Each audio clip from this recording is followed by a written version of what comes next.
Go for it. Oh, yeah. 2 pre-rolls the second week of the year. Starting with Black Buffalo. It's everything you love, nothing you don't. The feel, the taste, the ritual, just without the actual tobacco leaf or stem. Black Buffalo is made from a variety of cabbage leaves. Different leaf, same ritual. If you're 21 or over and you use products like this, it's time to join the Black Buffalo herd. Head to blackbuffalo.com. Use the promo code JRVP at checkout for 20% off your first order. That's the best offer you'll find. You have to use the code JRVP for 20% off your first order. One last time, promo code JRVP for 20% off your order. Helix, one of our oldest, one of our best sponsors.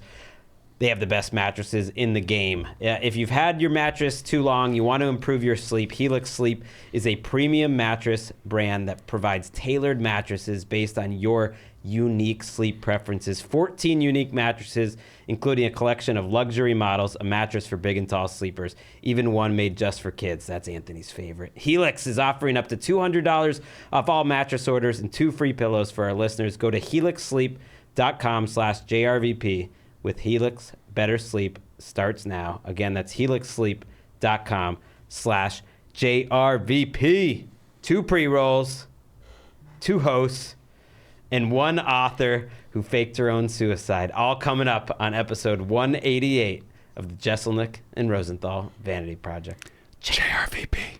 Junior Vice President. Go on, drop it, Joe. Make these bitches bop their head, bro.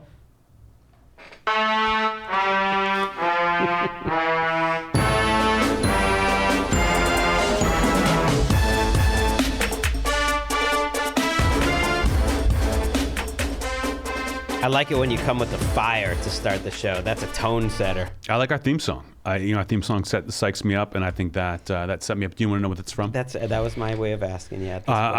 This is part of my Spotify experimentation, where I've been a Spotify boy now in 2023, and I got I was listening to White Stripes Radio, and they introduced me to this band called Left Lane Cruiser that I thought was fucking awesome. And there's a song called Big Mama that I've been listening to on repeat. And at one point, they just stops and goes, "Go on, drop it, Joe. Make these bitches bop their head, bro." And then it just kicks in another thing. And I love it when they say that.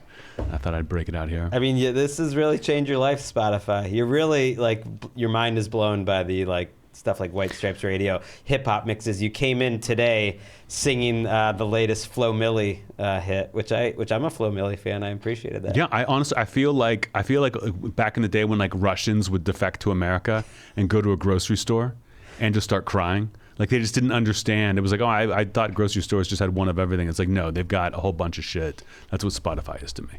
But I guess I'm just feeling myself. I'm conceited. What can I wanted you to do it because there's no way, you don't have the flow to say all those words quick enough as Flo Milli. Neither do I. Feeling myself, I'm conceited. It just doesn't sound good from us. Feeling myself, I'm conceited. I'm really good at it. Aaron, give me one. Feeling myself, I'm conceited. Aaron's the best, maybe. Aaron's the best of all of us, as you would have predicted. Let's talk about the Steelers first of all. Wow. Okay. Just wrapped up week 18 of the season. That's right. And the Steelers were in it. I thought we were going to make the playoffs. I'm watching the Steeler game. I'm following the Steeler game. I'm watching Patriots Bills because I didn't get the Steeler game on my network or whatever. But I'm watching it on the internet, and I'm like, oh, we're gonna fucking win this game. This is great. Steelers are playing great. We're gonna make some noise. And I'm watching the Patriots losing to the Bills. I'm like, okay, perfect. I'm like, oh, let me just check and make sure the Jets are beating the Dolphins like they're supposed to. The Dolphins are garbage without Tua. And it's 6-6. And I'm like, oh, I'm so fucked. The Jets are going to take it down to the very last second and then lose. And I'm not going to go to the playoffs because of that.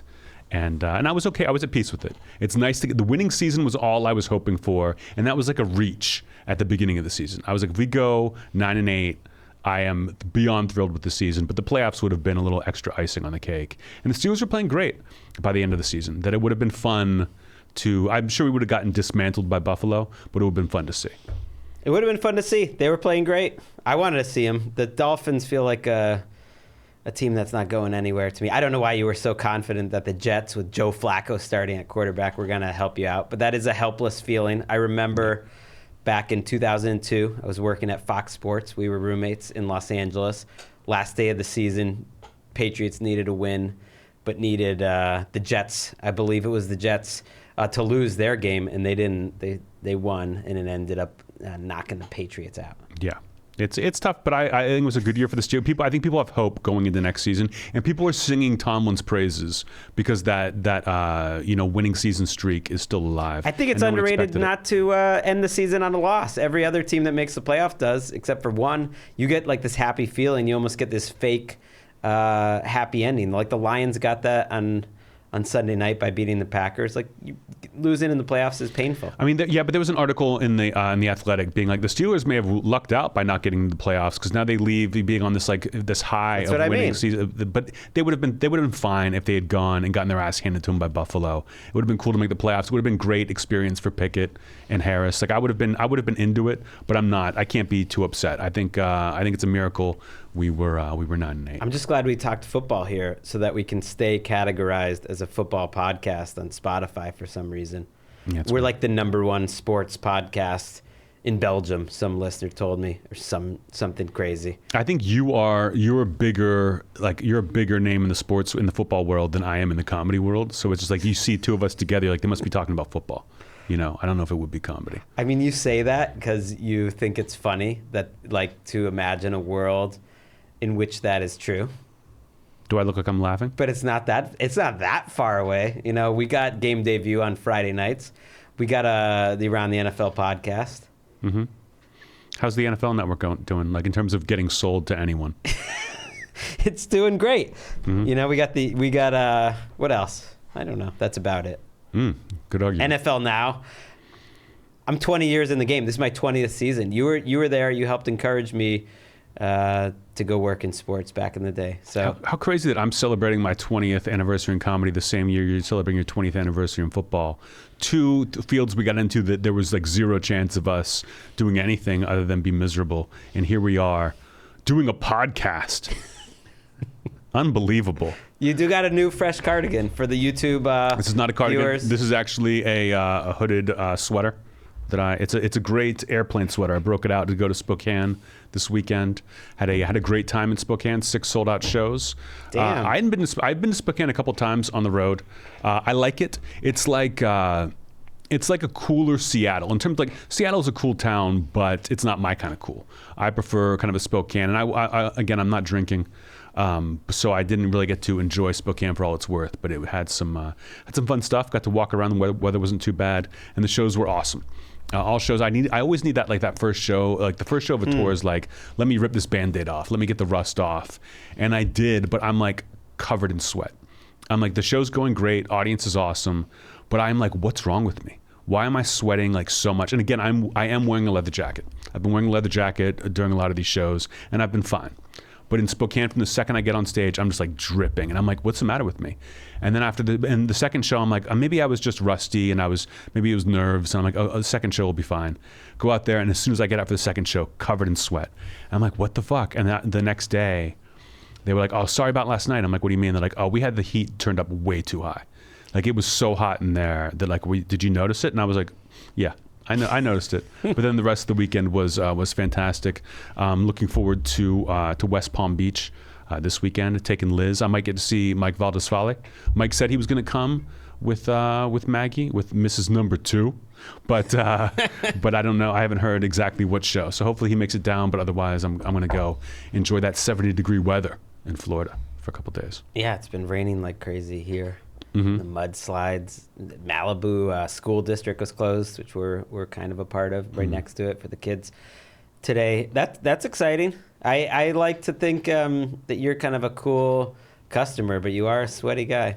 People don't know that about Anthony. I'm not a sweaty guy. You sweat. I just can't. When I do sweat, it's all face sweat, and it drives me crazy. I'm doing our live show next Wednesday. If there's any JRVP listeners that hear this that are coming to my Around the NFL show, definitely yell out JRVP, or if in the Q&A, like ask a question about JRVP, that'll just like annoy the other hosts. So I would appreciate Let me that. take it one step further, if I might. Don't just yell out JRVP. I want one person to stand up and just scream out, JRVP. and then just keep standing, and then another person to stand up and yell out JRVP and keep standing. And then once everyone's standing, once there's no one else left to stand up and say JRVP one at a time, I want everyone who's standing to just start chanting JRVP, JRVP until the show is over. I want to watch those guys' heads explode. Not Gregg will be cool, Gregg will enjoy it, but the other two, I want to see their heads explode. I want it. Do it for me. It's not going to happen. We'll see. That you need to do a JRVP live show for that to happen. Someday. We could. I mean, we already did one that I got us. We'll do another one day. We'll see. I'm like as much of a showman as I am here. Put me on a stage. Forget it. Oh, yeah, because I remember the live show that we did, and it was kind of like me carrying you around that stage. That's not true. You didn't even give me an option to speak, and that was fine. I gave you the option to speak. You just ran it. I ran, and it was awesome. I would do some live shows. I don't know if I would, some people will, let's say I'm going to West Palm Beach this weekend. I've already got 2 shows Thursday because I added a show, but normally it would be like, okay, I do the Thursday show stand up and then a podcast afterwards, a live podcast. And then you just do the rest of the weekend. But I'm not doing that on this tour because I've got an extra show. But at some point, maybe me and you will, maybe they'll bring podcast festivals back. There used to be a lot of them before the pandemic. That maybe they do that again. But I don't know. You got to pay me a lot of money to show up and do this thing live. I do?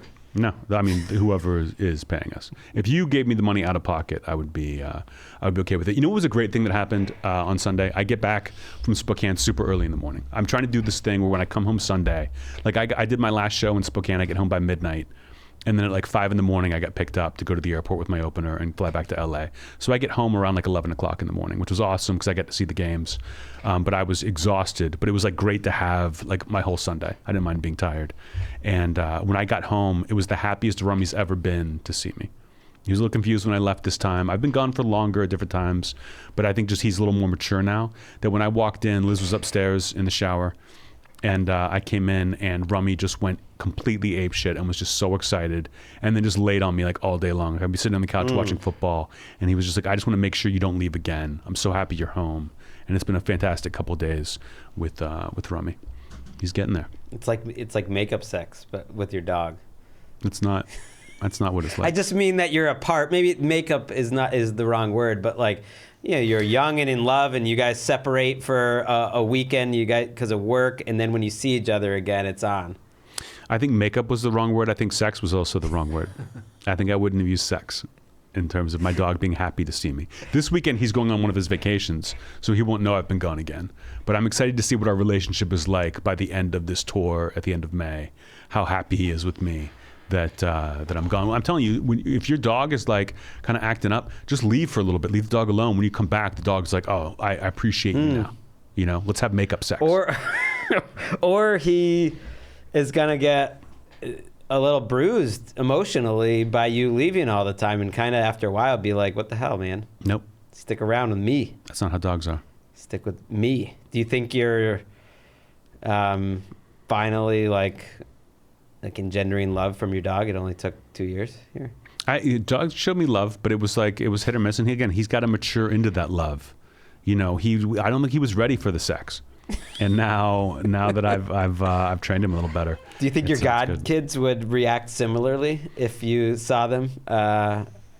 You haven't seen them that much lately. They always seem happy to see me and like a little bit nervous in the way that kids get nervous around adults they don't like know really well. They're just kind of like, what are we supposed to do? Like, we don't know. But I recognize that. I remember feeling that when I was a kid, and I give them their space. But if they want to come talk to me and engage, I'm here. I try to be cool with them, but I haven't seen them in a long time. You haven't seen them much lately? No. Last couple of years. They came back a week ago, the day we last taped the Jeselnik and Rosenthal Vanity project. JRVP. Junior Vice President. See, I start thinking about like pressing the button, and I am pressing the buttons one more week, even though I had that perfect game last week. Yeah, Aaron's supposed to take over today, and Aaron walks in. I got here early, then Gregg gets here, and then Aaron comes in crying. Like, swear to God, crying. And we're like, Aaron, what's wrong? And he was like, I don't want to do the buttons this week. Can you just give me one more week without the buttons, and then I'll take over the buttons? I mean, that wasn't me saying that. That was me playing what Aaron said. Like, I filmed it. I recorded it. And and we said, okay, one more week. Aaron, am I wrong? 100% accurate. Yep. That was exactly how it went down. Yeah, the kids got back. I couldn't think of how to say our names together because I was too busy thinking about the button. You're feeling yourself or conceited? There's something about you saying that really gets me going in the morning. I've got them back in my life now again. It's similar to the dog and you getting back together. If you haven't listened to the podcast in a couple of weeks, Gregg and his wife did split up. Stop. It was more her cheating, but she took the kids and now they're back together. None of this is true. They were in Japan for 2.5 weeks and then they were back. And yeah, we've quickly settled back into the routine, but it almost made me think of like what a different person and just the experiences without them. Like I was very unmoored. You know what I mean? I was just floating in the abyss. It makes you think like, who am I without them? Is that a bad thing that you sort of, I was just starting to be late for everything. I just like, nothing was happening in the right order. And now they're back and I feel right again. I think that's good. I think if they left and you were like, this is who I'm supposed to be, and then they come back, you're like, oh shit. But when they're gone and you're like, your life's falling apart, you're like, I need them here. I need my center. And I didn't totally feel that because I try to think about the positives of when they're gone. There are positives, like it's a nice, easy morning. It was sort of a little bit of a break in the middle of a long NFL season in terms of just like I had less responsibility. So that part was good. But it didn't feel healthy. I guess I am defined by like needing to be around them. No, it's like it tells you something about yourself. Like when I'm on the road, when I was in Spokane, I would wake up, and this is the first time I've been on the road and since I got Rummy without Rummy or Liz. So I would fall asleep, and I would go to bed late. I'm like jacked up after shows, and I would fall asleep, and I'd wake up, and my first instinct is like I got to get up and like take the dog out or do something. Like I always just jump out of bed and go take care of things. And I was like, oh, the dog's not here. And I was like, oh, it's so nice not having the dog this morning. But then I would like reach out and like try to pet him, and he's not there. I'm like, oh, it's not worth it. Like, yeah, I don't have to get out of bed and take him for a walk, but I like that because I have my dog with me. So by the end of the weekend, I was like, I miss Liz and I miss my dog. So I'm trying to get Liz on more of these shows and get Rummy on tour at some point. We'll see. Really? I would if I took a tour bus, I would think about it, but I don't know if that's going to happen this year. How do you think Liz would feel? Maybe she still listens to the show. I don't know about you grouping her in Rummy. Is she happy with her, place in the pecking order there? She's thrilled. I tell her like, you're my silver medal. You know what I mean? Like Rummy's number one. When we first started dating, like she would come over and Rummy was like, get the fuck out of here. Who is this? I don't know this person. And I remember after the first couple times you hung out, I was like, are you okay with the dog kind of being weird with you? Like he'll get used to you. And she was like, I'm cool. Like I'm willing to like earn his trust and put in the work. And I was like, that's good because I really like you, but I love my dog. So if it's like, if you're trying to put down a thing, like I can't take this dog, like get the fuck out. And she told me like a long time later that was like a weird thing to say. But she like kind of understood. But I was like, oh, I knew it was a weird thing to say. You really said that? Mm-hmm. I knew it was a weird thing to say, but I'm like, I 100% meant it. Like, I know this is weird that my dog is acting this crazy, but if you want to be with me, you're going to have to like. I thought you were joking, or at least you said it to her as a joke. No. That you were Janet Rothing it up right now. No, I like you, but I love my dog. Like, you think I'm going to choose some new girl over my dog? No way. And she won him over. All right, how about then Rummy, Liz, Janet Roth? Like rank them. From bottom to top? However you want. Yeah, I mean, listen, Janet Roth is like, it's like kind of like a what if God was one of us sort of situation that like you can't even put her into a ranking. But I haven't seen Janet Roth in a while. I used to see her a bunch. She would pop up at things, but it's been a while. I hope she's working on some new stuff. Every once in a while, I feel like she pops up in the mentions or the comments on your Instagram, but maybe even that's been a while. Aaron, are you familiar with Janet Roth? I am not. Okay, well, after the podcast, we will open your mind. Open your mind wide open. Anything else you want to talk about the week? That's about it. Aaron, you got anything from the week? I finished season 2 of White Lotus. Okay, what'd you think? Spoilers? Spoilers, maybe. I don't want the spoilers. I'm going to watch it. I haven't watched it. Oh, okay. It just took a turn I didn't expect, and I liked it. I liked it too. Yeah. I liked it after as a whole. I liked it. I got my hair cut right before this, and the woman who cuts my hair, her husband is the editor, and she was talking to me about like the whole time. Like she was kind of annoyed that people weren't embracing the season the way they had the first season, but then the finale had like the highest ratings of any of them. So people are like, once you saw the whole package, you really got into it. I would check it out, Greg. I binged it the last week it was on. I'm going to. I don't really. There's not much TV going on right now, but I will, especially when we get to the off season. Maybe even sooner. Maybe if your family is for a couple of weeks, you'll have time to sit and watch White Lotus. It was good. I liked all of it. I didn't think I didn't feel like I needed it to get to a certain point for it to get good. It was good the whole time. Mm-hmm. I just want interesting. Like hanging out with like rich white people who aren't happy in their marriage like gets old after a little while. Yeah. But I did enjoy. I enjoyed the finale a lot, and looking forward to season 3 if that happens.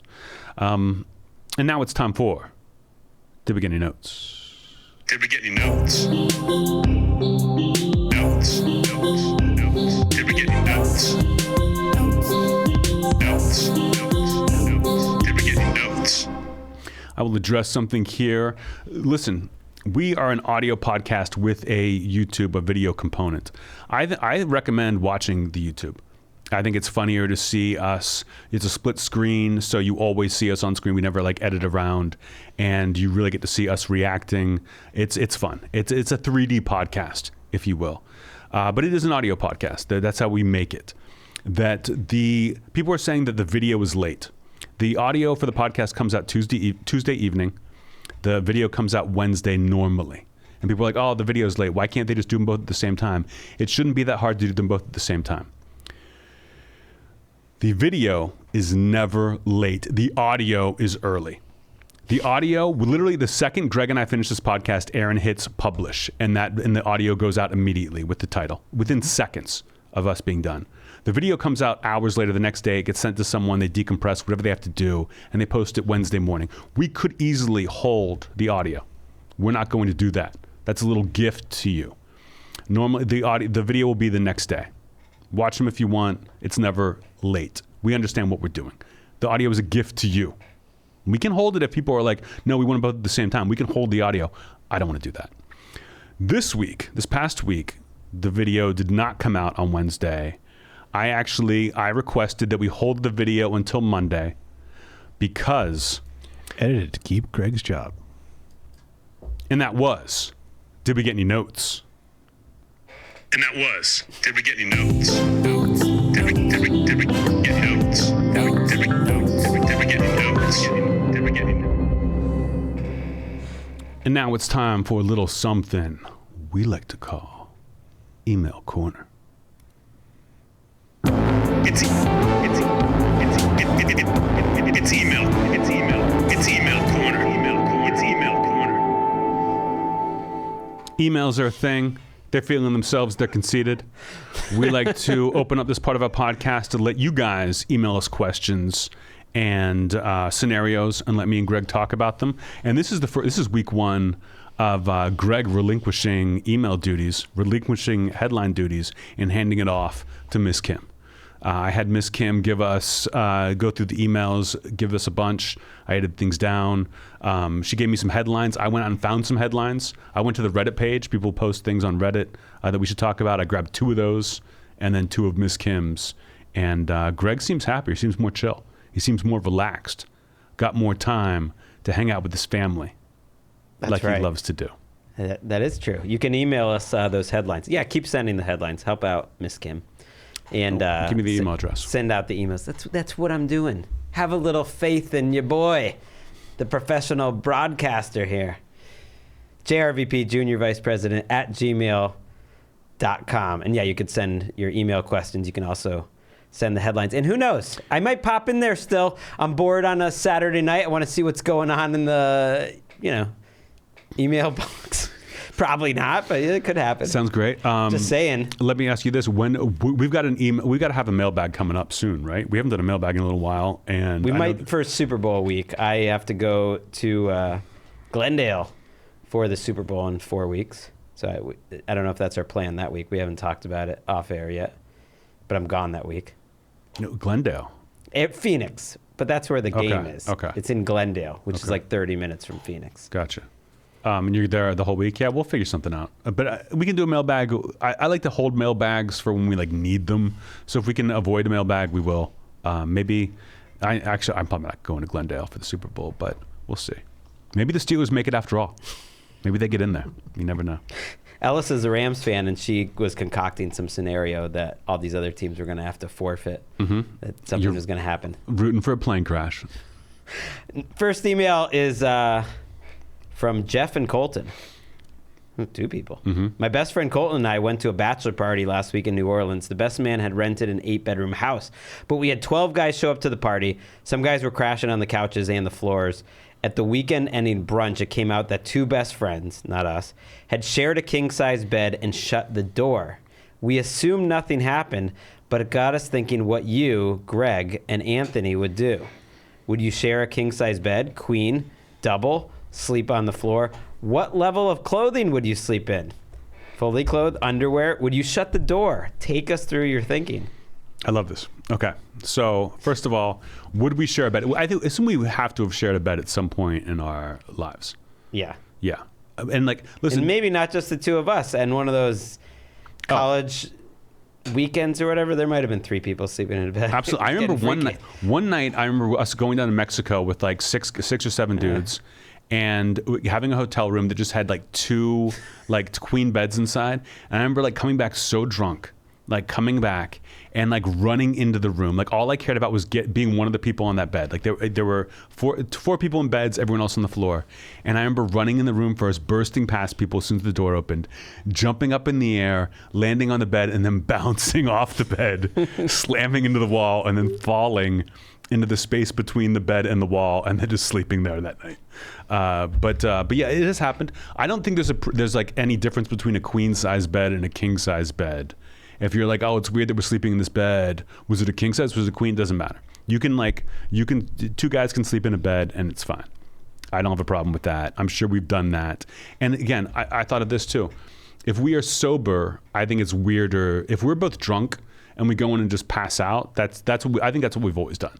But if it's like hey, we're totally sober, it's midnight, I'm probably going to be like, I'm going to take a pillow and go lay on the floor and like be on my phone doing shit until I fall asleep. Just think it'd be weird to just be hanging out in a bed with you, but not just going to sleep. Well, it's not. Well, yes, that's true. We're not like doing each other's nails or anything, or like reading a book for a while.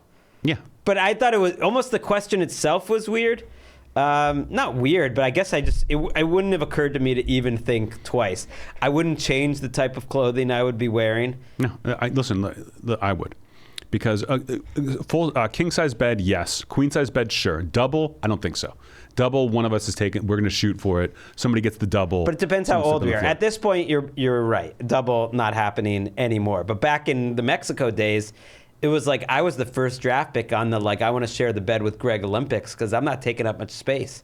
You know, people want me in their bed. Why do you make it sound like people were lining up to share a bed with you? I'm just saying, like, if we were trying to fit 3 even, it's like, okay, we'll stick Gregg in the middle here. If you had to do a double bed, it would be like we'd sit on opposite ends. You know what I mean? Like head and feet in different directions, just for comfort, not for weirdness. There's no like sexual tension here.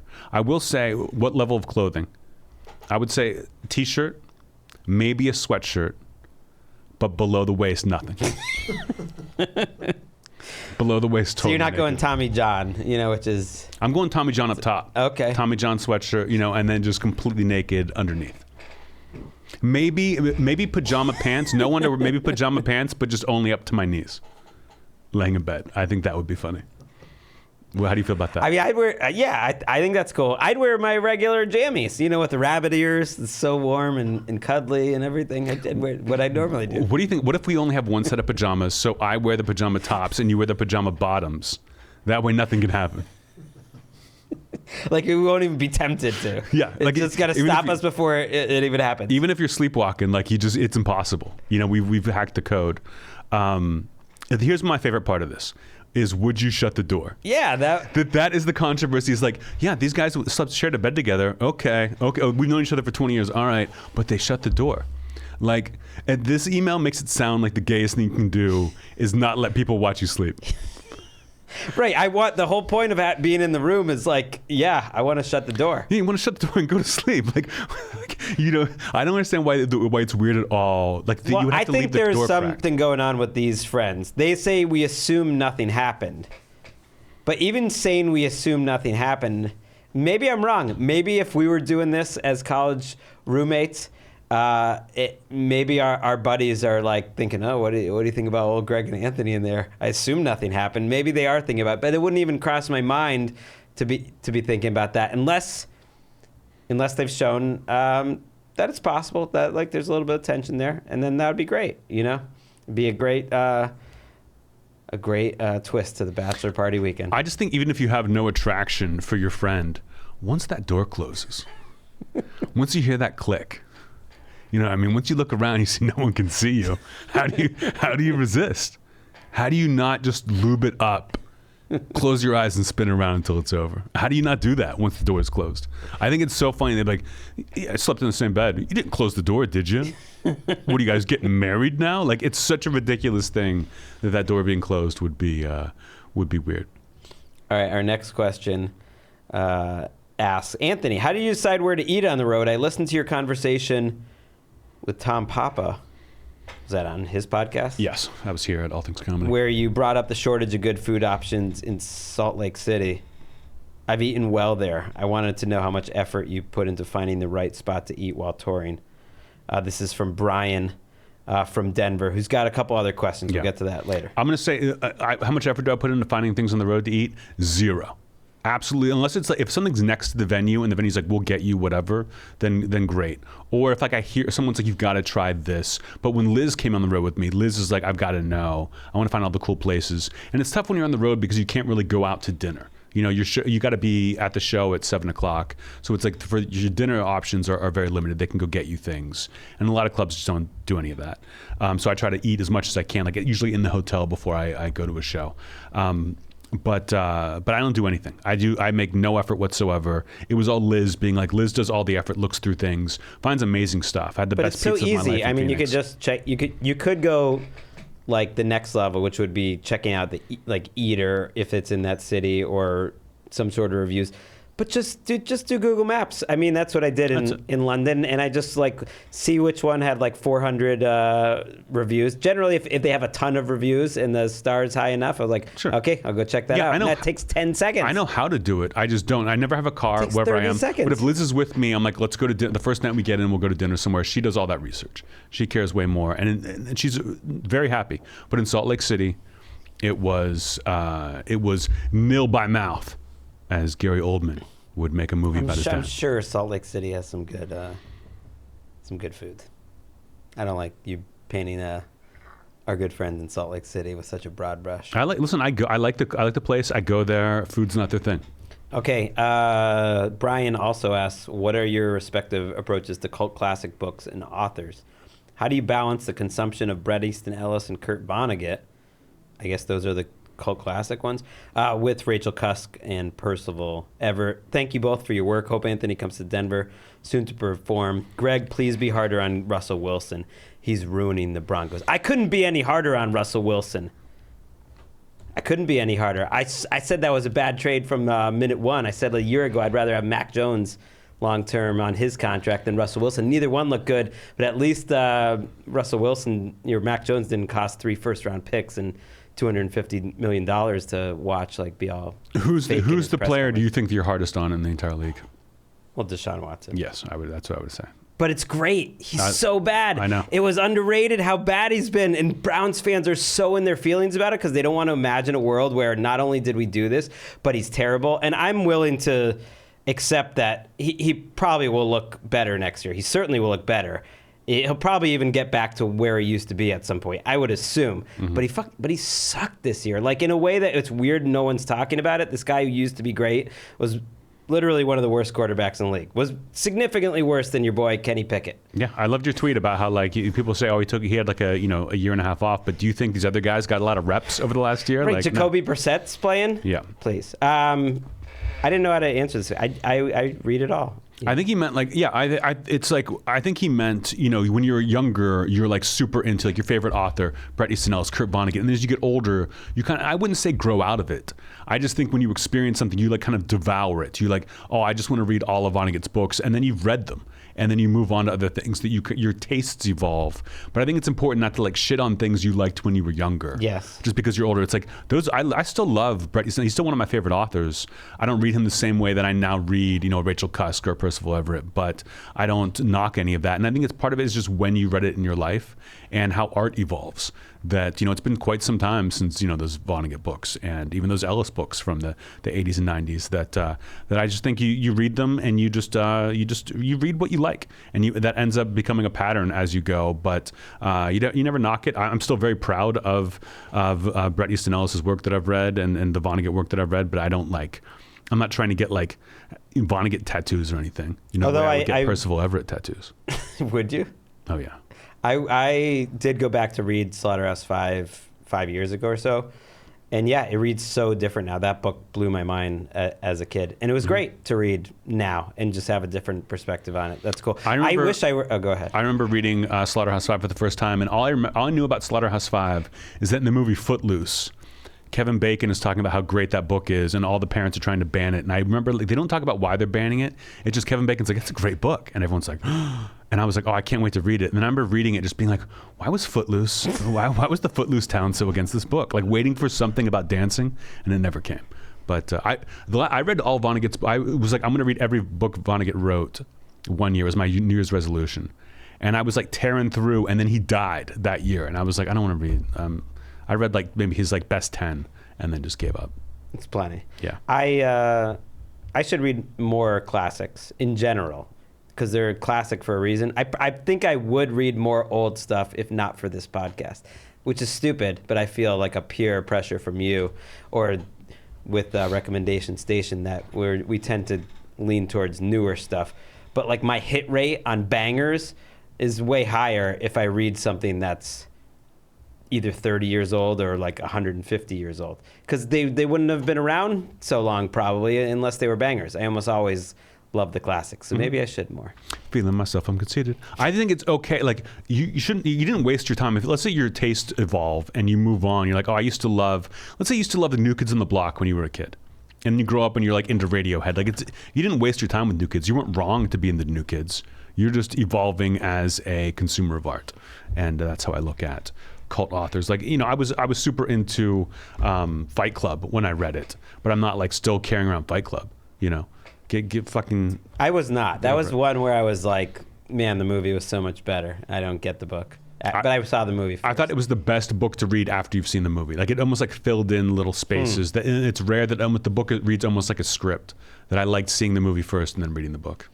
Our last one's from Grant in Slovakia. Nice. Never had someone from Slovakia. People could just say they're from like different countries and they'd probably get a better chance to be read on the show. It's not how it works at all. Okay, I guess it's just the quality of the question.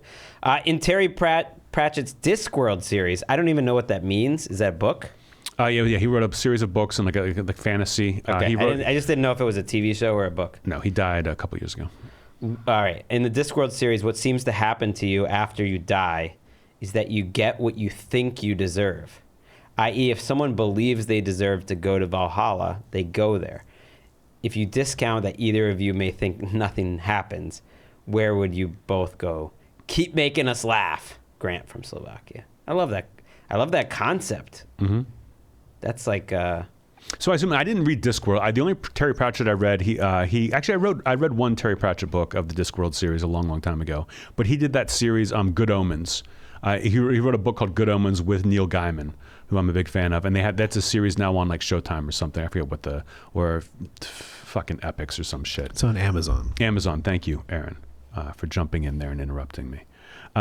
It's on Amazon. Have you seen it, Aaron? No, I've not. Yeah, I haven't either. But I'm very aware of him. He's a great author personality. Whenever he has a quote, it's always cool. What would you do? What would your? Cause I'm trying to think. So if you believe in struggled Valhalla, with this one. let's say you believe in Valhalla, because I thought What is that, it was just heaven? It's heaven for warriors, where like if you die in battle, you go to this like warrior heaven. So they all want, like Vikings wanted to die in battle. If you died in your bed, it was bad. So does that mean that if you, let's say you die, but it's not in battle, and you believe in it, you just don't go there? It's not what. I think it's saying, do you believe yourself worthy of wherever you believe in your heart you deserve, whether you believe you're a good person, then that's where you go. I think that's what it's saying, which is a pretty deep concept. So I struggle with this one because the initial instinct is almost to be like fake humble or something, because I'm like, I am very self-critical. I think deep down, it's a warring thing where I think I could be better at a lot of things. But deeper down, I think I believe I deserve somewhere nice, just not too nice. So like a drafty library or something like that. I don't know what the concept is. I'm saying like I believe in my heart that I would deserve to go to a nice, chill place, but it wouldn't be like perfect. I think that's where I would end up. You know what I mean? It wouldn't be like heaven where just like, chocolate is, raining down through in rivers and stuff. It wouldn't be like totally perfect, but it'd be pretty nice and I could chill there. It just might be a little drafty, like I need a sweater. If you're listening to this on audio, you got to see the YouTube just for Gregg's heaven dance. For Gregg's I'm in heaven dance. It was great. So wait, so you're saying... I thought that's what it meant, was like, it's saying like your version of heaven or hell will be what you in your heart believe you deserve, which is an interesting... So what's heaven to you? Is heaven like I'm with my family in the afterlife, and every book I've ever wanted to read is on the shelves around me, and I just have time to read books and hang with my family? That's what you're saying? Basically, okay. Yeah, cool. Because before you were like a drafty library, and I was like, that sounds like hell. Well, my point was it would be like, I think in my heart I would believe I wasn't worthy of like it being totally perfect, so that's why it's drafty. But it'd be comfortable. It'd be nice. Why do you think you wouldn't deserve a perfect afterlife? What do you think you've done that you don't deserve? Like, you think people would like deserve better than that?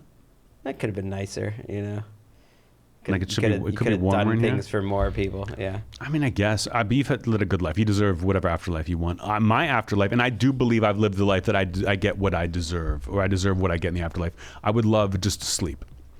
I truly believe that when you die, it's just like it's donezo, but in a good way.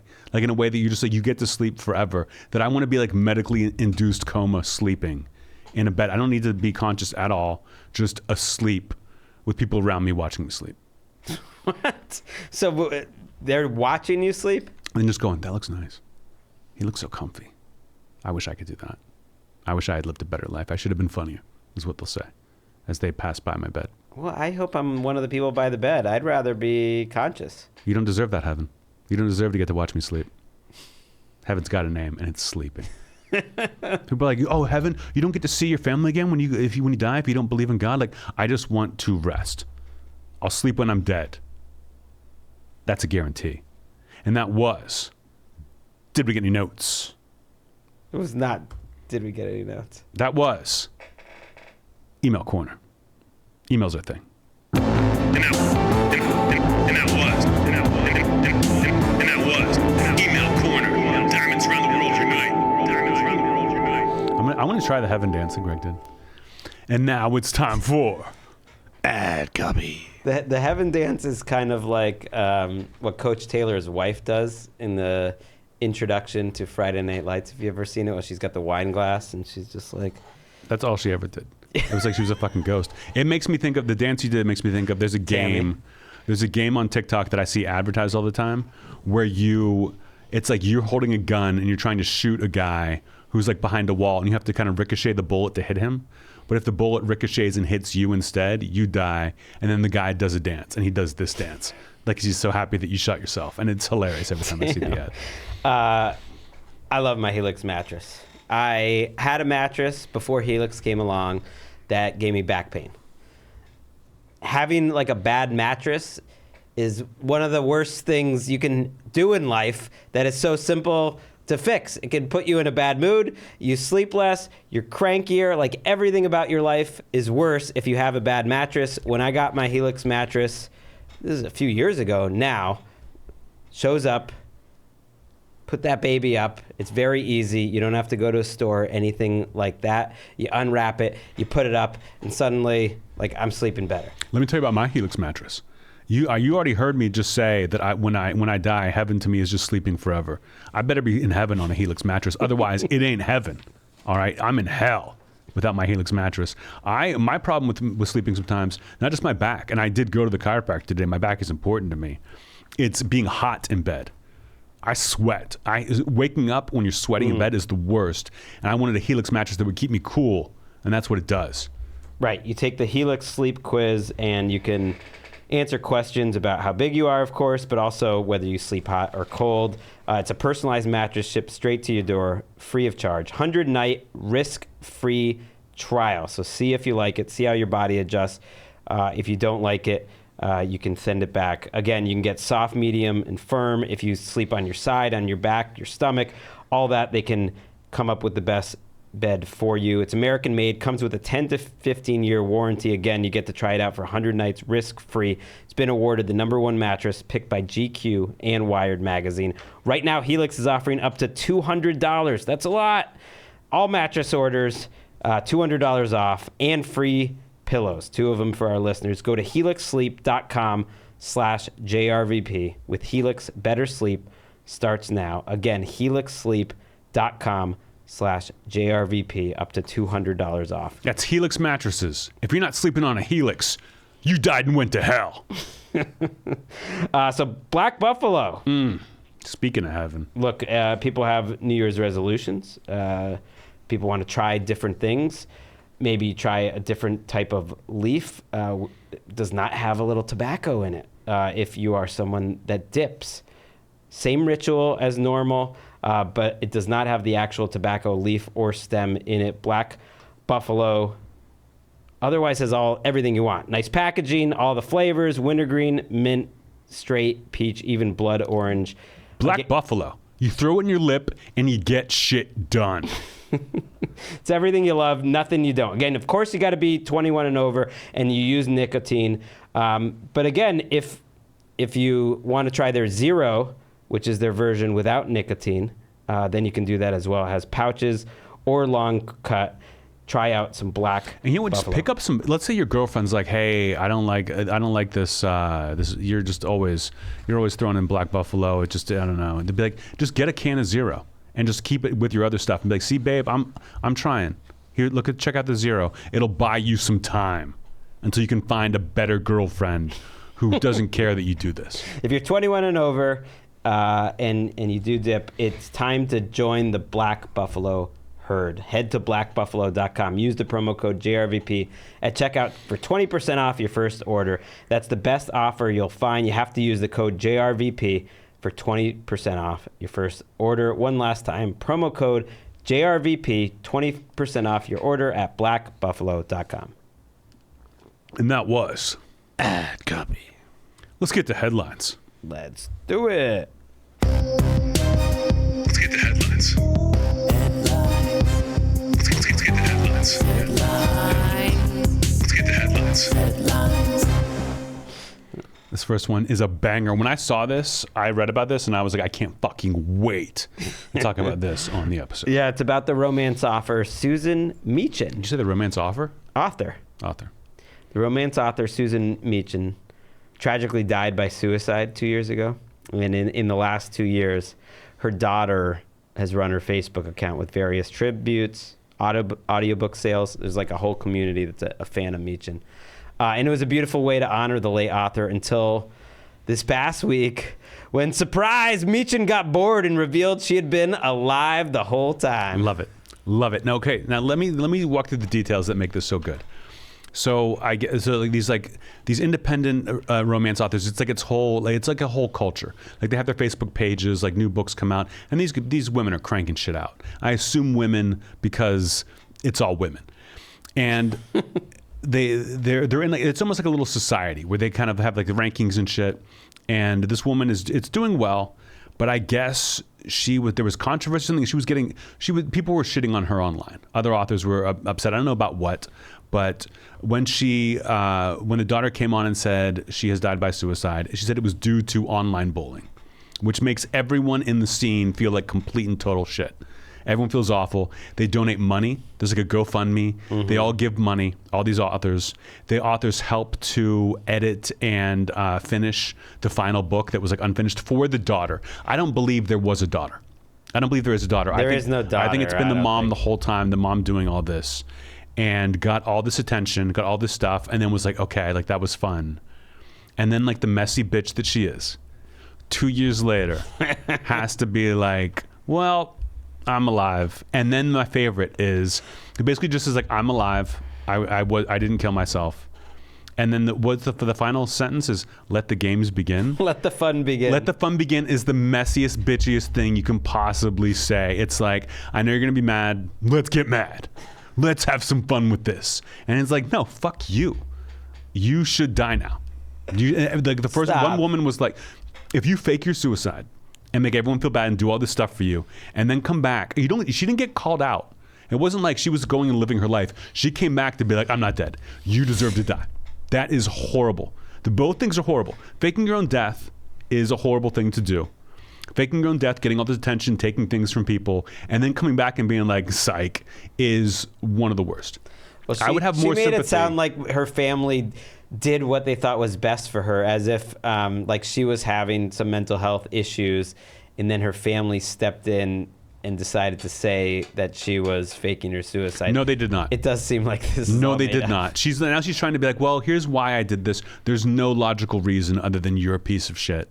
I love that the first woman saw this and her first response was, I want the money back. Give me back the fucking GoFundMe money. And I'm sure everyone's getting that back. This woman is going to be banned. Like, why would anyone read a single word she writes ever again? To think that that it would be just drama that people would enjoy is hilarious. This woman is one of the worst people on the face of the earth. Guess she's not JRVP listener of the week. No, maybe but her daughter. But I assume she daughter's been through a lot. I assume she is the standard, like the median behavior for a independent romance author. I would think they're all very much like this. Why, that's painting the broad brush. I think she did an interview. I went and tried to find some updates on this article because it had taken fire a little bit. And she did do an interview with like a UK paper. And, you know, she I think she seemed to think that maybe coming back now, like, would be good for her work. Mm-hmm. Yeah, of course she did. As if people would be like, oh, wow, I want to hear about your journey through lying to all of us and making us feel bad that you were dead. Like, it is, imagine if I was just like, I just love this. And then I wait for you guys to mourn, and then I'm like, isn't this fun? That's what she did. And it's awful. Season 7, maybe? Like, of the Jeselnik and Rosenthal Vanity Project? JRVP. Junior Vice President. Suicide baiting is the worst. That makes me so crazy. That like that's fair. That like, oh, I don't know, I'm not feeling so well. I might hurt myself if you don't do what I want. Like, that makes me crazy. That this woman did just went like one step further. But she had and some it's just like drama. She had some chutzpah. The fact that she came back as her daughter, and didn't really cover it up well enough. So that one woman who was interviewed said that Susan, the author, had a very strange, and I would editorialize, childlike spelling error that she always had. That whenever she would write supposed to, she would write post to. You know how like children say supposed to? She would write post to. And so when she was posting as her daughter, she would do the same thing, saying like, that's supposed to be this.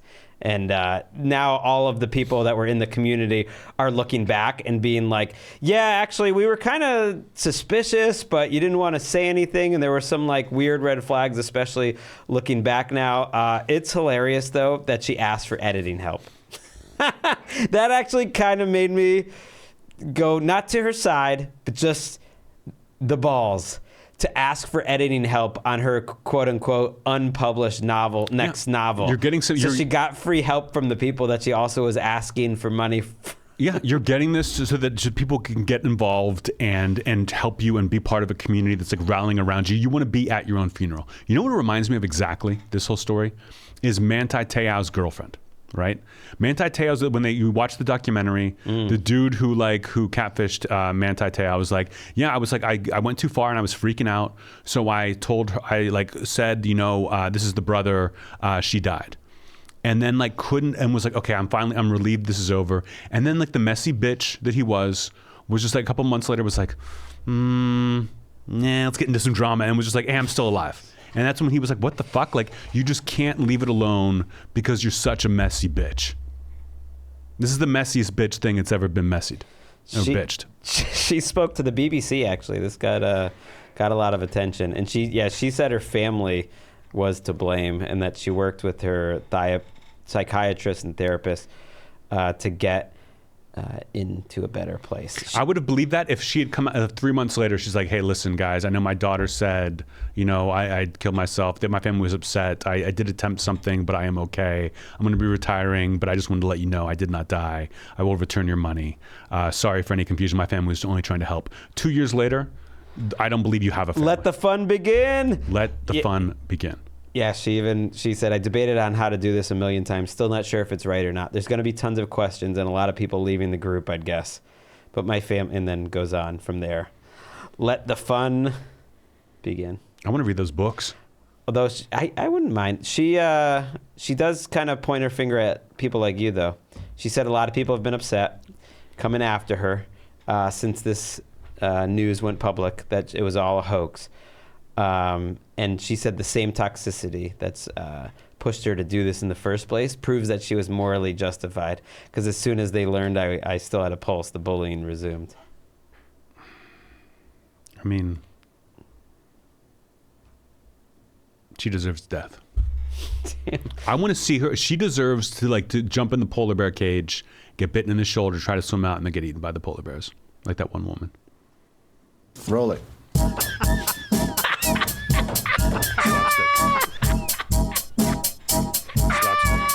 Good one. It's so funny that she just thought this was okay. I know. It's I so had too funny. many details on this. Sometimes I write or copy and paste too many notes. I could go on and on, but we need to move on. We will come back to the story if there's any kind of an update. We will be back because I love it. An orthodontist under investigation in Michigan for having solicited sexually explicit images from a 17-year-old girl made a bold move in order to prove his innocence. He hired a forensic investigator to go through his iPhone and his iCloud in an attempt to show that there was no child porn stored on it. The investigator indeed found, quote, a large amount of child porn. So funny. This is so funny. I hate to laugh at this. It wasn't like they took his phone. He didn't get arrested and we got your phone. We actually found this. He hired the guy. And if you get accused of pedophilia or child porn and you're just like, look at my phone. Look at my phone. There's nothing on there. You did it. If you're like, what? That's insane. There's no fucking way. Why do you think that? That's unbelievable. Oh, that's my niece. You guys are just sick and disgusting. But if you're like, look at my phone. Hey, you can check my pockets. You're not going to find any child porn. You did that shit. So then to hire someone, to be like, I'm hiring a guy. I want to talk to the guy. Well, how did hired. he think this was going to end? Is it the type of lying to yourself that actually you somehow believe you're innocent? Because otherwise, where did he think this was going to go? This dude put his phone on airplane mode, and was like, that'll fit, deal with it. I don't know, because you ever hear about criminals sometimes who say they're innocent, and then we take a DNA test, and they say, yeah. And they take it and it comes back positive, and they're like, fuck. They're like, I just thought maybe, they don't understand how the tests work. But to be the guy who got hired to look at his phone and be like, this guy hired me to make sure there's no porn on this, and then finding a large amount. Well, here's the thing. He got himself into even more trouble by far than he was in the first place. So he was being investigated for asking for nudes on Snapchat from a 17-year-old. He's an orthodontist, so it's horrible. He was going to go to jail regardless, and I think they had evidence on that, and they had evidence that he asked to send her money to get some nudes of a 17-year-old. Then that's at the point he shows the forensic investigator his iCloud. What they found on the iCloud was a whole nother level. It was, young children, infants, kids from all ages, basically up to 17, but also much younger, being in horrible acts, were found on the iCloud. And so now he's facing 8 felony charges, a lot more even than he was facing in the first place. It's great. I love when, if you get arrested for anything, they tell you shut the fuck up. Don't say anything, and you can probably get away with it. But if people who are like, I can talk my way out of this, I'll get to go home tonight, I'm not going to go to jail, I'm not going to get in the car if I explain myself in this way, and then they go to jail forever. Where this guy all he had to do was just shut the fuck up, and it would have been okay. But by going the extra mile, he's not going to jail forever. It would have been better. A little side story, I don't know if you knew, was that he was an orthodontist. He was part of like a bigger orthodontist group, but he was the main one, the Shannon Orthodontics team. And they have a copy of the letter that they had to send out to all the patients. Just like, dear patients, we were shocked and saddened to learn of the disturbing accusations. And just saying like, we'll help you find a new orthodontist. Yeah, I mean, imagine working in the office where that's your job and you find out your boss. That would be, I mean, I can't even imagine. It would be like, I don't know, being on a podcast with Chris D'Elia.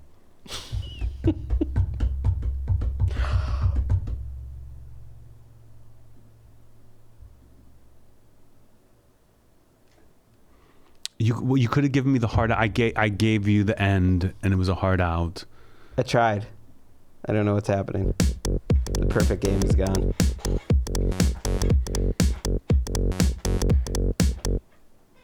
See, that's where like the show would be better if we ever edited it. Just do it right there. We need warts and all, bones and all. If you can't handle me my bones and all, you don't deserve me my bones and all. I love how many bones and all messages I'm still getting on Twitter. Like, doesn't matter what I tweet about. I mentioned how the Celtics were struggling. Like a year ago at this time, they were 18-21, and they've like won 75 out of their last 100 games since. And everyone's like, "That's bones and all." You know what I like? Being on the road, I take questions for a couple minutes during the check drop, and I told people like I love when people ask me what's the dirtiest part of the human body. But on this, I've like gotten so excited about that I play it up like too much. Where and people like the audience is so funny because like maybe 10% know what's happening and everyone else is just like, huh? And I'll take questions. Someone's like, what's the dirtiest part of the human body? And I'll go, guys, listen, this is a very important question.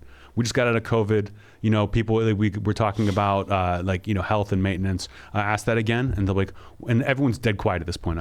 What's the dirtiest part of the human body? And I'll go, anybody know? And I rub my fingers and I go, the butthole. And then I like pump my fist in the air and it's dead silent. Like I would think the audience would cheer along and be like, yeah, the butthole. But no, everyone's just like, huh? And then I just move on with questions. But it's fun for me. That's not what I want any JRVP listeners to ask me next week at the Around the NFL show. Ask me that. What's the dirtiest part of the human body? Ask them. A leading figure in the indigenous art scene in Wisconsin was recently revealed to be white after years of going by the name Nibiwakamigwe and fighting for Native rights, while also profiting from fighting for Native rights. Mm-hmm. It's a Rachel Dolezal. She walks with Rachel Dolezal, if you will. I love the story. I love when someone fakes something because at first you're kind of like, well, she's like promoting the indigenous story. She's promoting she's kind of helping them in a way. The same way Rachel Dolezal was like Rachel Dolezal, of course, the woman who was a African studies professor and had gotten her doctorate in African studies, but was still a fraud. Where this woman was just an artist who was even more of a fraud, where she would get grants that were meant for indigenous artists, and she would take them as like $500, $1,000 or whatever. But you're taking that from another indigenous artist, and then she wasn't even making the art. She would hire someone to make like the Native American dress and bring it in. And the guy who caught her just said like none of it made sense. Like the name that she used was like a name you would only use in ceremonies, but she used it like normally. Her dress. I think it was a woman who caught her, yeah. She would just wear things that looked like she was playing dress up as a Native American. And everyone thought it was maybe just her character, but they all totally believed she was lying. And I love that she was tanning. Like it was weird that she was always going tanning, and she said that her mom made her bleach her skin when she was younger. But everything was a lie. And I think she did more. I think she did better than Dolezal, where she was just like, I apologize, I fucked up, I'm getting out of here. She's gone. More or less, yeah. Not like, hey, you got to accept me. This is who I am. I think this is worse than Dolezal. because she was taking money from a more deserving Indigenous artist. Yeah, that's way worse. Whereas Dolezal was like running the chapter of the NAACP in Spokane, I believe, where I just was. Everything comes together, Aaron. Aaron, wipe your tears. I think this is worse because, yeah, she was kind of a leader in this, small community, but in and around, I think it was Madison, Wisconsin, but somewhere in Wisconsin. I believe it's Madison. And she was, kind of known well in that community, but there were a lot of natives that just were like who now say like, yeah, there was some like weird stuff because she was going by a certain type of name that you just normally wouldn't go by. That type of family name, because that's more of like a private thing among people. But maybe it was just she was trying to like, push out her Indigenous heritage, or she was like overcoming it. I mean, almost like overcompensating for it, rather, like of someone that didn't really grow up Indigenous. But this person, I think it was a woman, on a New Age fraud forum. And this is a thing. Just like decided to, on her own, take her apart, like step by step, and without even knowing anything, without even having a personal problem with this, just decided to expose her. They identified actually as a two-spirit, which is a term many Indigenous people use to describe non-binary people. But the way that she used it, again, like wasn't consistent with how it actually made sense. So she was like trying to use the language without really knowing what the fuck was going on. And they figured out who this woman actually was, and like found her Facebook from like Wisconsin, and she was like part of a sorority 5 years ago. And she had a thing where she was getting married, and she was like, I'm a white woman in a wedding dress. Like, of course I'm not gonna have a good time here. I like that people were like, how did she get away with this? Of course she got away with it. Of course Rachel Dolezal got away with it, because no matter what you suspect, you have to be fucking sure to be like, are you really black? Like, exactly. Are you really Native American? Are you just a white person pretending? Like, you've got to be so goddamn sure. Otherwise, you look insane. So, right. Yeah, you can never call them out. They found a bunch of people for the article that were like, yeah, we were pretty suspicious for a while, but we just didn't, and we talked about it amongst our friends. But like, what's the upside of calling her out? It takes so much to call someone out. It took so much work from this person with no particular payoff. But it did get old Kay LeClaire, that's their name, out the paint. Kay LeClaire, the JRVP, listener of the week.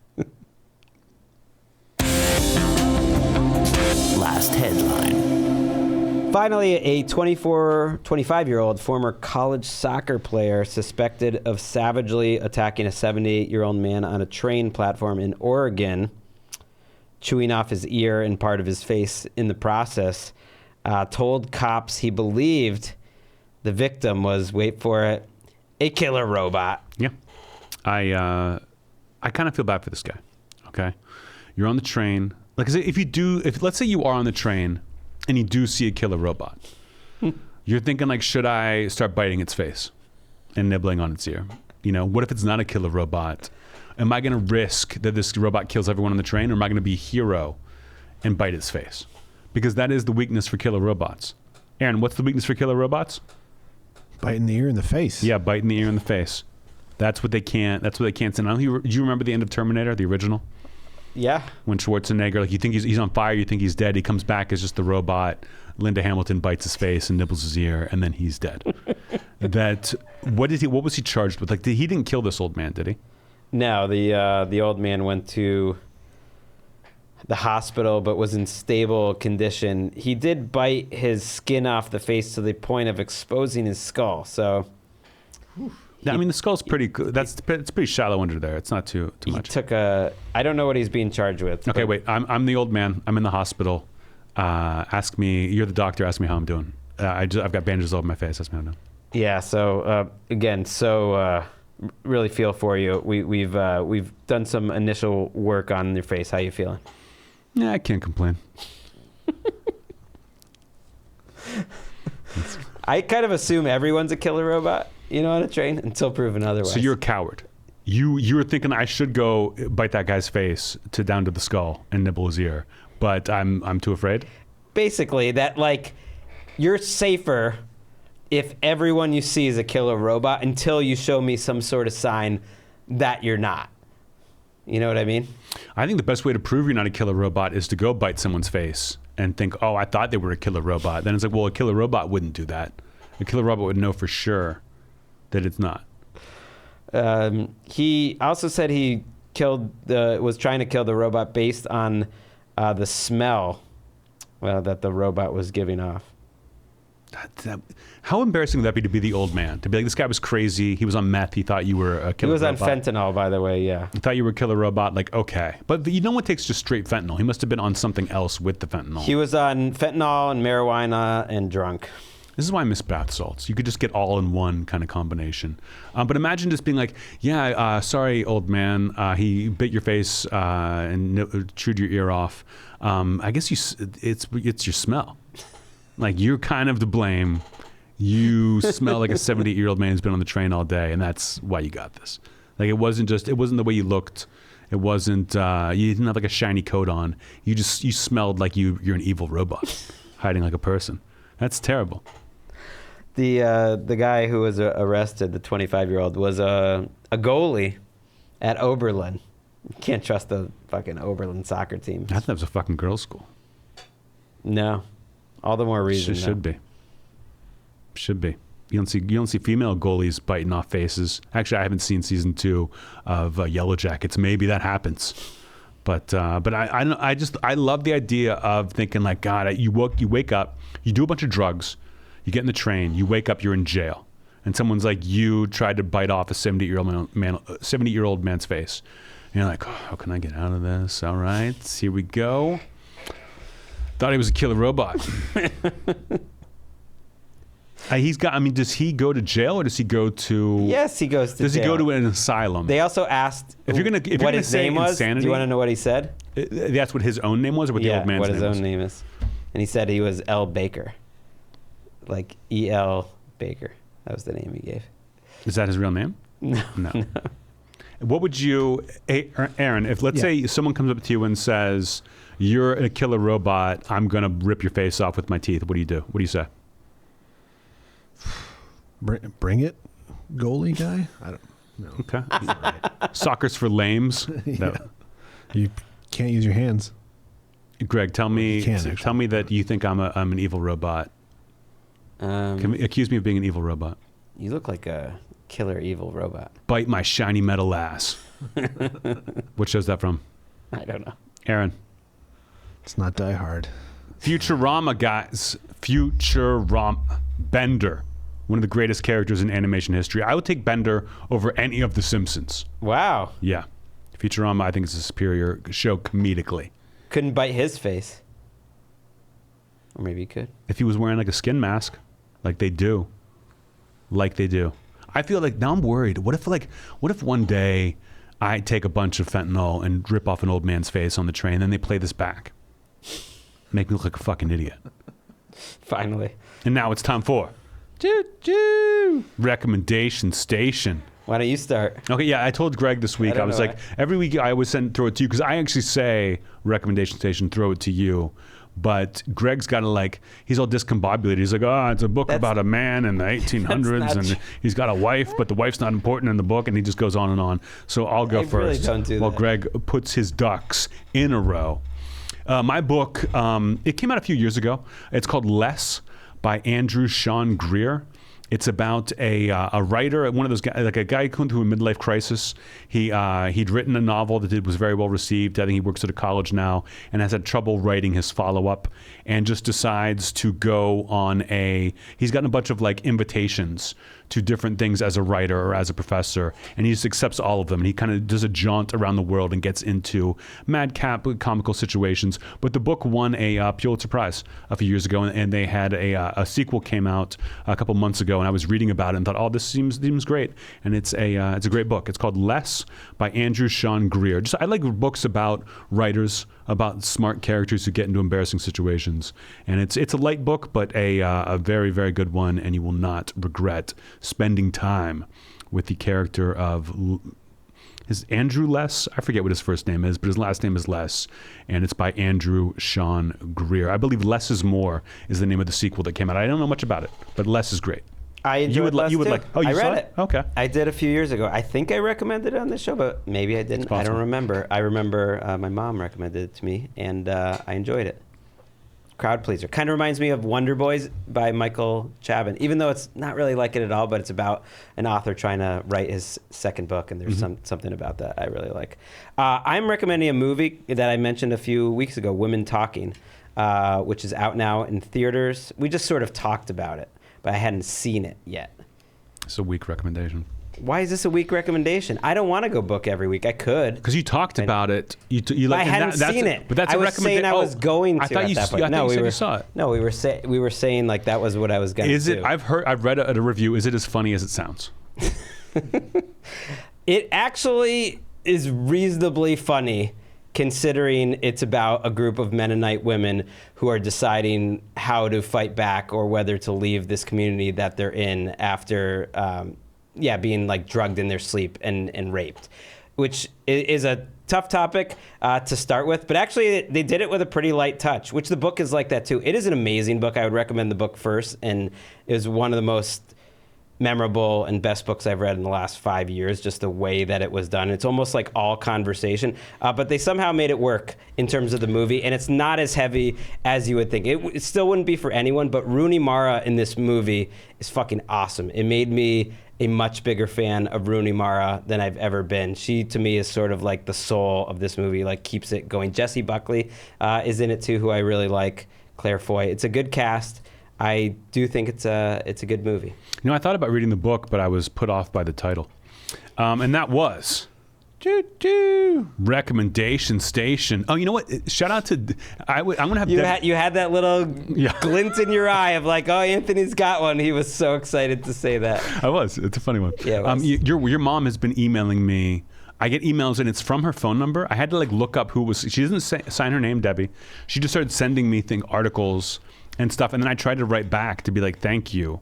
And she sends, like, I get an email for each line of the message, and then I tried to write back, and then it got delivered back to me.